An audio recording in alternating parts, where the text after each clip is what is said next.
સવારના થઈ ગયા હતા 8 ને મેં હરી માટે ટિફિન બનાવીને એના બેગમાં પેક કરી દીધું હતું ને એ નાસ્તો કરવા બેસી ગઈ। ચા ભાખરી નથી ખાતા, શાક ભાખરી ખાય છે, કેમ કે ચા ભાખરી પહેલેથી ખાતા જ નથી।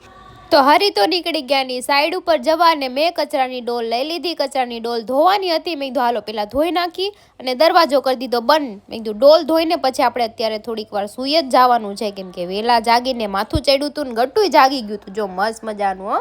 અને જાગે ને એટલે એને મારી આરે રમવા ને બાંધવા તો જોઈ। બપોર થયું તો હરી પણ આવી ગયા હતા, જે વહેલા સાઈડ ઉપરથી બાપ દીકરી બે રમતા હતા।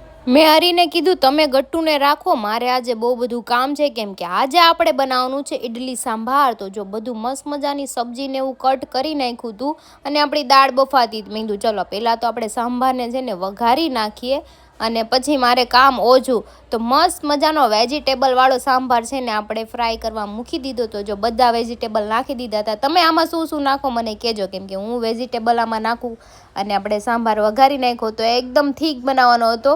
તો રેડી છે આપણું ગરમા ગરમ ઇડલી સાંભાર ને અમે બધા જમવા બેસી ગયા હતા। ઘરે જેટલા હતા બધે જમી લીધું હતું ને અમારે લેટ થઈ ગયું હતું જમવા। મેં કીધું ચલો જમી લીધું છે ને કામ કરીને આપણે વહી ગયા સીધા ક્રિનાલીના ઘરે, કેમ કે ક્રિનાલી પડી ગઈ છે બીમાર ને આ જો પાડાને જેમ પડ્યા હતા ખાઈને હુંડો એક। અને અત્યારે આ છે ને બીમારીની સિઝન છે એટલે પાણીના ખાબોચિયા ભર્યા હોય તો ભાઈ કાઢી નાખજો ને, કારણ મચ્છર કવડી જાય ને તો તમને ડેન્ગ્યુ થઈ જાય હો।